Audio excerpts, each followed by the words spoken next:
Está con nosotros al teléfono el exgobernador regional de Ica, Fernando Sillonis, quien se va a sumar a estas grandes reflexiones que propone la pandemia.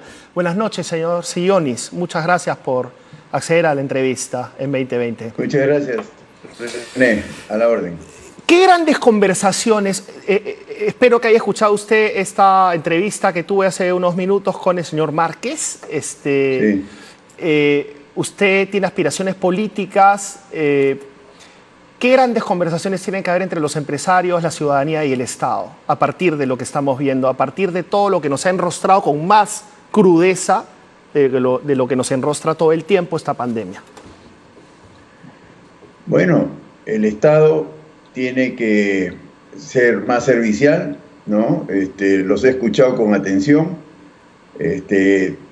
A mí me preocupa que los peruanos, y usted, por ejemplo, en la conversación, esperaría que una intervención del Estado en la salud a través de las clínicas privadas podría tener algún efecto, ¿no? Lo que yo viví en Ica fue un estado de corrupción, inoperancia y maltrato grosero de parte del Estado hacia los pacientes, ¿no? Entonces el problema de la salud pública tiene mucho que ver con la moral. En consecuencia, me parece una temeridad que un Estado inmoral en el ámbito de la salud pretenda tomar control de los servicios privados de la salud.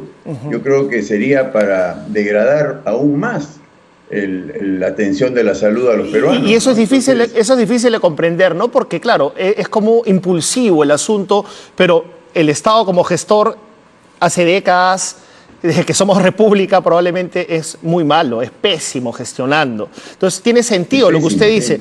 Pero entonces en Chile y en Irlanda y en Alemania y en el Reino Unido, sí usted entendería que esa figura sería viable. No expropiar a las clínicas ese término, vamos a proscribirlo, pero digamos, sí es posible que, como en Chile, tomen los ventiladores mecánicos de las clínicas privadas. En Alemania, por ejemplo, aporten al 20% de las acciones del Lufthansa. En Irlanda, los hospitales privados pasaron a ser controlados por el Estado mientras dura la emergencia. O sea, en esos estados, ¿usted sí entiende esa figura porque el Estado funciona?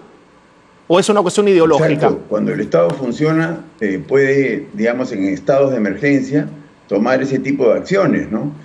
Pero ya hemos visto en los estados de emergencia, el Estado peruano es inoperante. Lo hemos visto en Reconstrucción con Cambios, lo hemos visto en el terremoto de Pisco. En general, el Estado peruano es inoperante. Entonces, Dios nos libre de caer en manos del Estado para gestionar cualquier servicio propio de una emergencia, ¿no? Y lo que ha sucedido... Entonces, tenemos que de alguna manera corregir los problemas de fondo, que son los problemas de la pésima gestión estatal peruana, que tiene su origen en la corrupción. No me cabe la menor duda. Yo aprendí mucho en Ica y constaté eso, ¿no? Hace poco estuvimos hablando de las incubadoras. Hoy día estamos hablando de los respiradores.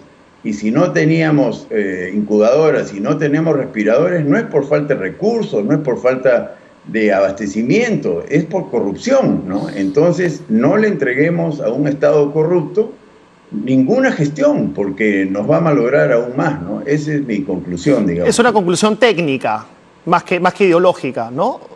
No, práctica, claro. Práctica. Más que técnica, es práctica, ¿no? Es objetiva. Pero entiende por qué el impulso de gran parte de la población a que expropien las clínicas. O sea, usted también es empresario, entiende que los empresarios no han contribuido a que la población tenga ese tipo de sentimientos.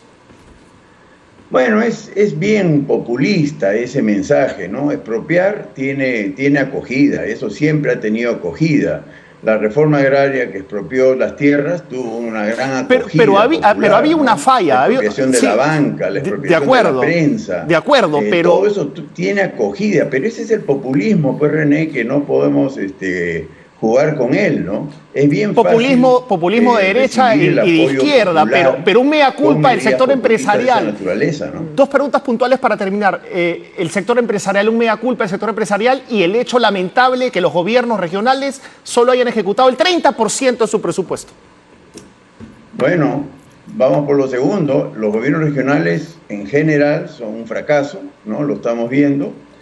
Y cuidado, la empresa no se puede generalizar, la empresa es generadora de empleo. Hoy día se han perdido algunos millones de puestos de trabajo, entonces cuidado con satanizar a la palabra empresa, ¿no? Y ojo, cuando hablamos de empresa, la mayor generadora de empleo es la microempresa y la pequeña empresa que está en ruinas en este momento. De acuerdo, Entonces, señor Sillonis, pero un mea culpa el sector empresarial. La palabra empresa, porque estamos hablando de millones de micro y pequeños empresarios que están en una situación caótica en este momento. De acuerdo, no hay que satanizar, pero algún mea culpa, algún error que usted ha identificado en la clase empresarial, sin generalizar. Pues, René, miles de errores, como todos cometemos errores, pero cuidado con aprovechar de esos errores que son inclusive delitos en muchos casos, para satanizar la palabra empresa. Entonces, a mí y eso se va a debatir mucho. Está satanizando el concepto de empresa y estamos metiendo en el mismo saco a millones de microempresarios que están luchando por sobrevivir, ¿no? De acuerdo, señor Sillonis, y usted va a ser una de las personas que va a llamar a la sensatez, ¿no? A no polarizar ni extremar los discursos. Muchísimas gracias por acceder a esta entrevista. Gracias, René. Gracias, hasta una próxima oportunidad. Adiós.